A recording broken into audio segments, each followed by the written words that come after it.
When a headline hits the world like a lightning bolt, it has the power to shake minds, shift opinions, and redefine perceptions in an instant. But here's what most people miss. The headline itself is powerless without the interpretation we attach to it. The words on a screen, the voice on a broadcast, the post that spreads across social media, those are not the final truth. They are an invitation for you to decide the meaning. That's why owning the story is not just an act of confidence. It's a necessity for anyone who refuses to be a passive character in someone else's narrative. If you don't take charge of the story will take charge of you. It will mold your beliefs, dictate your emotions, and limit your actions. Owning the story means you stand in the center of the storm and declare, I am the narrator here. You refuse to give away the pen. You claim the power to define what this moment represents for you, for your community, and for the bigger picture. Think about it, every event, no matter how dramatic or damaging it may appear on the surface, is raw material. In the hands of a skilled builder, raw material becomes a masterpiece. In the hands of someone careless, it becomes waste. The same headline, West-India relations destroyed by one Indian, can either be the spark that ignites unity or the match that burns bridges further. What determines the outcome? The mindset of the people who hear it. When you own the story, you refuse to let emotion alone steer the wheel. You assess, you interpret, you decide. This is where real power lies, not in controlling the event, but in controlling the interpretation. The person who can stand in the middle of chaos and declare their own meaning is the person who will lead others through it. Now, ownership doesn't mean ignoring facts or pretending reality doesn't exist. It means placing yourself in the role of creator rather than victim. It's about saying, yes, this has happened, but I will decide how it impacts me. I will decide how I talk about it. I will decide what I do next. Too many people immediately let the weight of someone else's words press them down. They become reactive instead of proactive.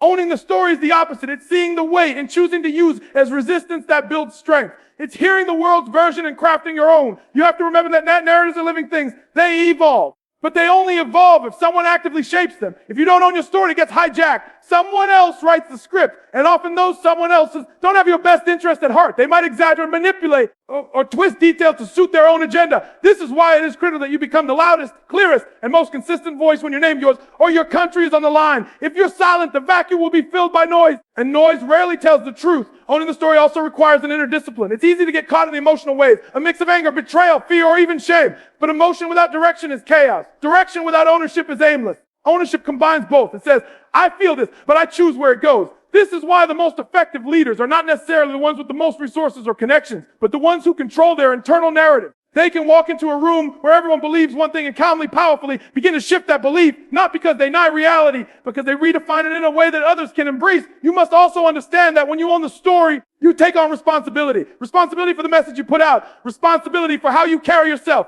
Responsibility for how your words and actions ripple outward. It's not enough to just reject the version you don't like. You must replace it with a version that's intentional, constructive, and rooted in truth. This isn't about spin. It's about strategy. You aren't trying to fool anyone. You're trying to open their eyes. And that can only happen if your story is clear, consistent, and confidently delivered. Every major shift in history, whether in politics, culture, or personal life, has involved someone stepping up to own the story. Sometimes it's a single person changing how an entire movement is perceived. Sometimes the community refusing to accept a damaging label. And sometimes it's you in your own life deciding that a headline, a rumor, or a statement will not define your reality. That choice might feel small in the moment, but it's the seed that grows into a narrative that can't be shaken. So when you see a headline claiming destruction, betrayal, or collapse, don't rush to accept it as the whole truth. Pause. Ask yourself, what does this really mean? What do I want it to mean? How can I speak about this in a way that moves us forward instead of backward? Because the moment you ask those questions, you've already begun to take back the pen. You've moved from being a character, becoming the author. And in times of conflict, the author holds the real power, not the loudest voice, not the most aggressive critic, but the one who shapes the meaning that others eventually adopt as their own. When you own the story, you give people an anchor in uncertainty. You show them that while events may be beyond your control, meaning is never beyond your control. You model the truth that perception shapes reality, and that whoever controls perception controls the future. And the most important thing, you make it clear that the story is not finished, no matter how final the headline tries to sound. When most people see a headline that screams conflict, collapse, or destruction, their first instinct is to accept it as the final chapter. They treat the situation like a closed book, stamped and sealed. But the truth is, every event, no matter how damaging it appears, is not a conclusion. It's an assignment. It's an invitation to step in and decide what comes next. When you reframe the assignment, you take the same set of facts and position them in a way that creates movement instead of paralysis. You stop asking, why did this happen to us? And start asking, what can we do with what just happened? That shift in question is the shift in power. The human mind naturally wants to assign blame and find closure, especially in moments of crisis. But closure without growth is just a cover up. If you focus only on the damage, you miss the opportunity inside it. Reframing is not about ignoring the problem. It's about widening the lens so you can see the possibility that's hidden in the cracks. A broken bridge between two nations might look like the end, but it could also be the opening for a new kind of connection that's more transparent, resilient, and forward-thinking than anything that existed before. It's the difference between seeing an earthquake as pure destruction or recognizing it as a chance to rebuild stronger with better foundations and smarter designs. You have to understand that perception is the first battleground before you can change the outcome. You have to change how you see the situation. If you let the problem define the parameters of your thinking, you'll always operate within limits set by fear, anger, or hopelessness. But if you reframe the assignment, you create a new playing field. Instead of being trapped inside the what's gone wrong box, you step into the what can go right from here arena. That's where innovation lies. That's where solutions that seemed impossible suddenly become visible. Reframing the assignment also forces you to step out of the role of victim and into the role of strategist. When you tell yourself, this is the end, you give up your influence over what happens next. But when you say, this is a transition, you position yourself as someone who can guide that transition. That's a mindset shift from passive to active, from reactive to intentional. You stop absorbing the story as a consumer and start shaping it as a contributor.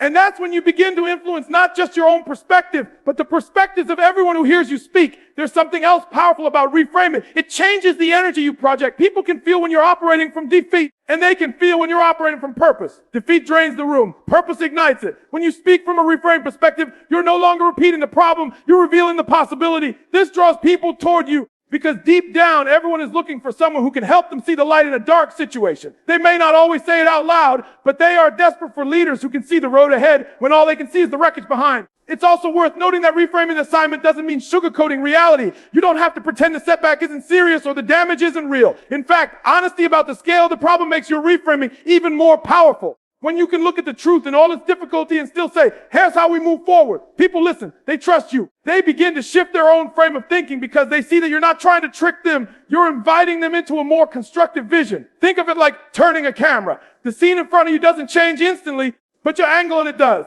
And that angle determines what you notice. When the lens is pointed only at the damage, you get endless images of brokenness. But if you tilt the camera even slightly, you start to capture the people working to repair. The opportunities arising, the moments of cooperation that never would have existed without the disruption. That's the power of reframing. It doesn't erase the problem and expand the possibilities. And the truth is, most breakthroughs, whether in politics, relationships, or personal goals, are born from reframing. The moments that feel like breaking points are often just turning points in disguise. They're the assignments that demand more creativity, more resilience, and more courage than we've shown before. They are the moments that test whether we will collapse under the weight of the situation or rise because of it. When a headline declares that relations are destroyed, you can either agree and watch the cracks widen, or you can declare that this is the way.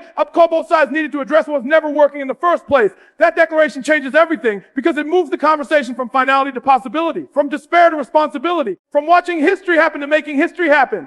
Reframing the assignment means you decide the meaning, and the meaning decides the momentum. You are not stuck with the frame someone else hands you. You can take the same situation, same facts, same moment in time, and paint a picture that moves people toward repair instead of retreat, toward unity instead of division. And once you do that, you don't just change the story. You change the direction of everything that follows. Your mindset is the control center for everything you do, everything you see, and everything you decide. It's the silent architect behind your reactions, your relationships, your vision, and your future. When something big happens on a global stage, like a public statement shaking the relations between two powerful nations, people often rush to point fingers, shift blame, and drown in speculation. But the truth is, none of that creates progress unless the people involved upgrade the way they think. A broken connection between nations is not just a political problem, it's a mindset problem. Because before bridges are rebuilt in the real world, they're rebuilt in the minds of the people who must cross them. Your mindset is your operating system, and like any system, if it's outdated, it won't handle the challenges of today. When tension rises between nations, leaders, or communities, it exposes the flaws in the mental programming of everyone involved. You can't solve a 2025 problem with a 1990 mindset. You can't move forward if your mental lens is stuck in old narratives, prejudices, or fears.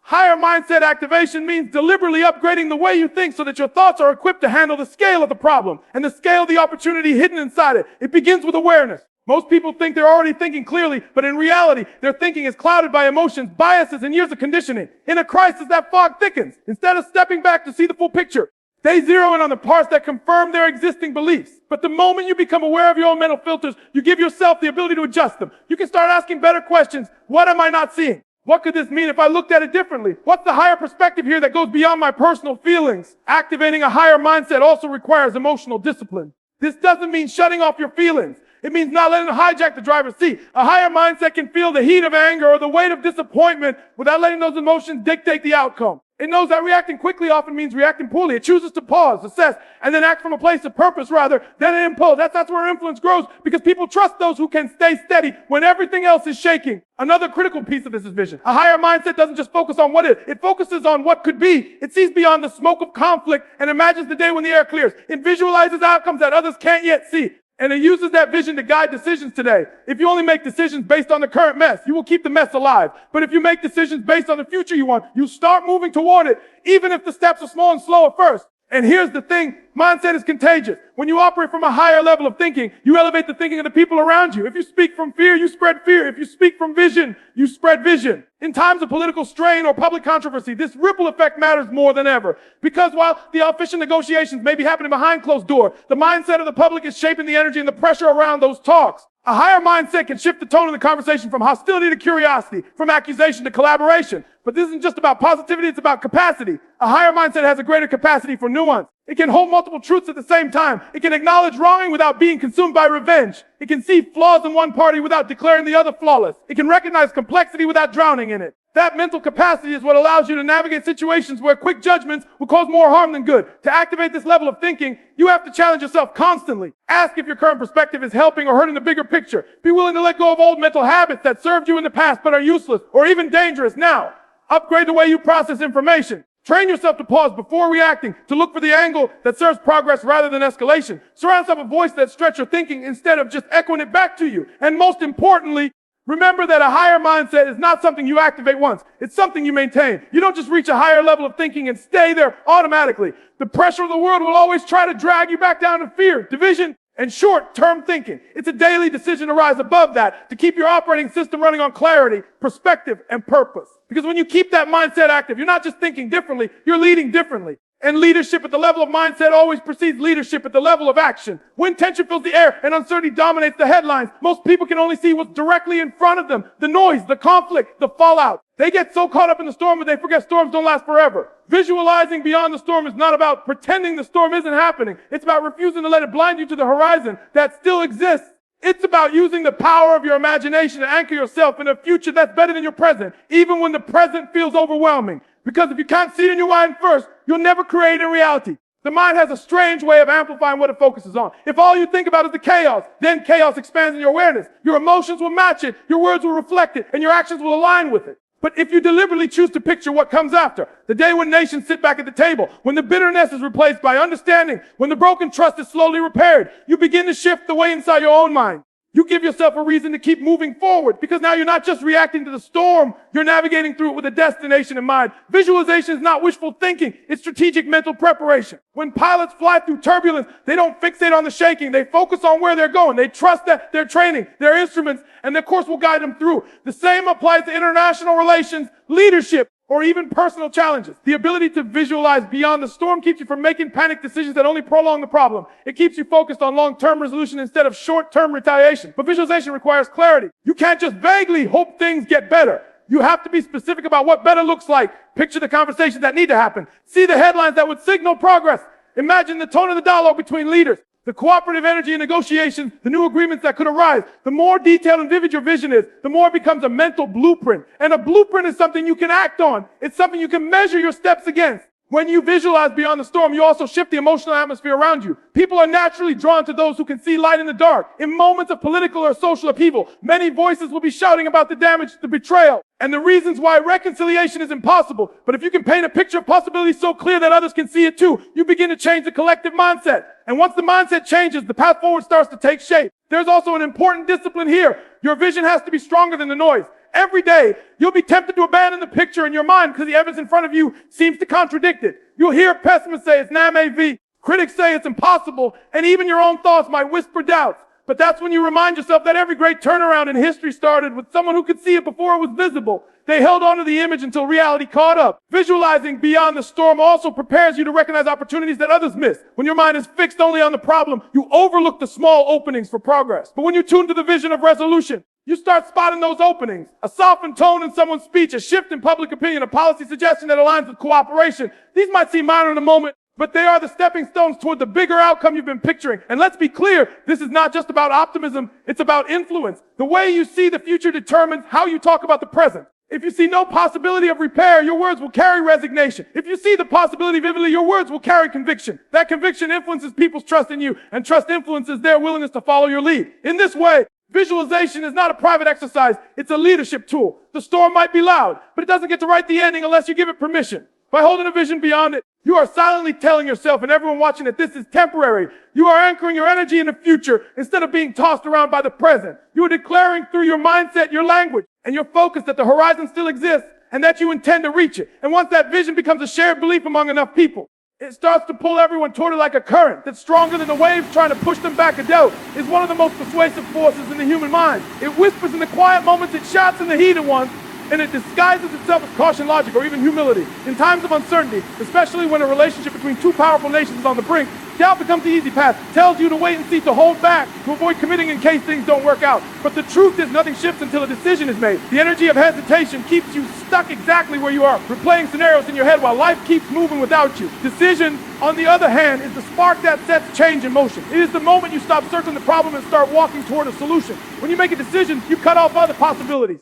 That's literally what the word means, to cut off from other options. You clear, this is the direction we are going. And in doing so, you begin to organize your actions, your resources, and your mindset around that chosen path. Without that clarity, you waste time and energy bouncing between maybe and what if. Nations can't afford that. Leaders can't afford that. Even in your own life, you can't afford that. Every day you delay a decision, you let doubt strengthen its roots in your mind. Decision over doubt is not about having all the answers before you move. It's about committing to a course of action and trusting yourself to adapt along the way. People often wait for perfect certainty before making a choice, but perfect certainty is an illusion. In real leadership, you make the call with the information you have, and you refine the plan as new information comes in. This is how progress is made in diplomacy, in business, and in personal goals. Waiting for absolute clarity before acting is like waiting for the ocean to stop moving before setting sail. You'll never leave the shore. In high-stakes situations, doubt has another dangerous effect. It spreads. When the people in charge hesitate, everyone watching them starts to feel that same uncertainty. It seeps into the atmosphere, lowering morale, reducing trust, and encouraging others to hold back too.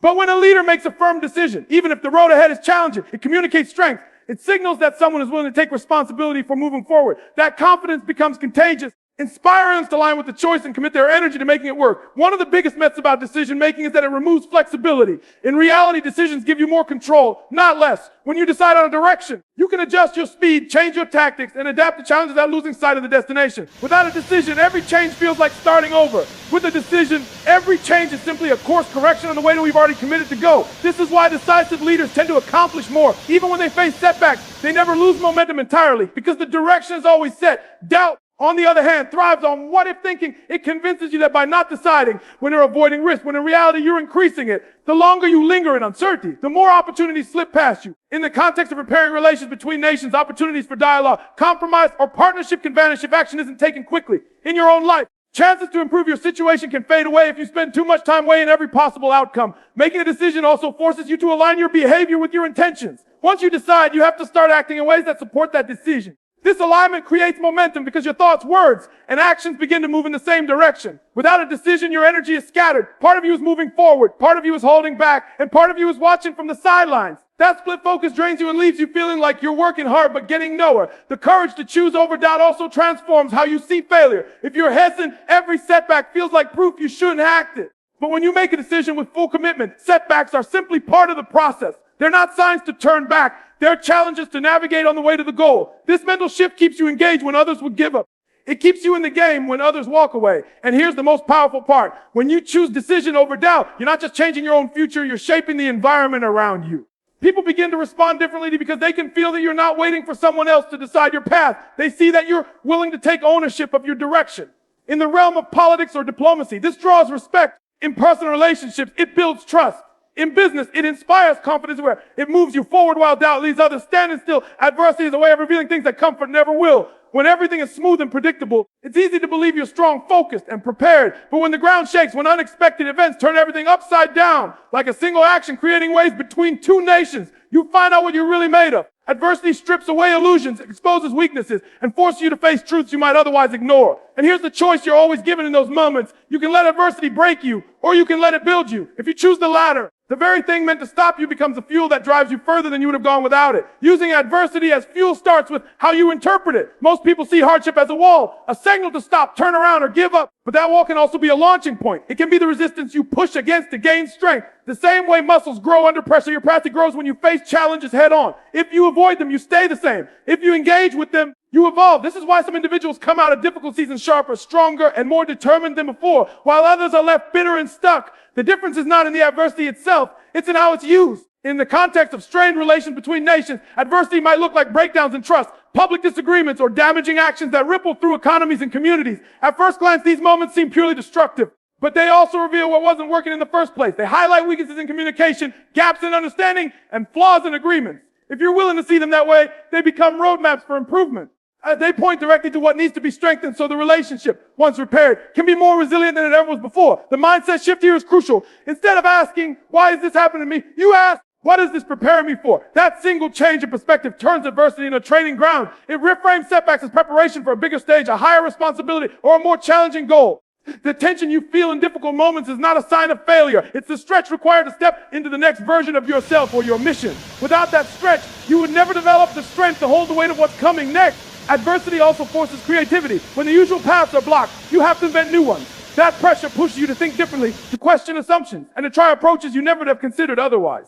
Many breakthroughs in history, whether in technology, diplomacy, or human rights, were born in moments when it looked like there was no way forward. It was precisely the difficulty of the situation that demanded solutions bold enough to change everything. Without the obstacle, there would have been no reason to innovate. But using adversity as fuel doesn't mean it will feel good in the moment. It's uncomfortable, often painful, and sometimes exhausting. That's why so many people avoid it or collapse under it. The key is to anchor yourself in a vision that's bigger than the discomfort. If you can see where you're going and why it matters, the hardship becomes part of the price you're willing to pay.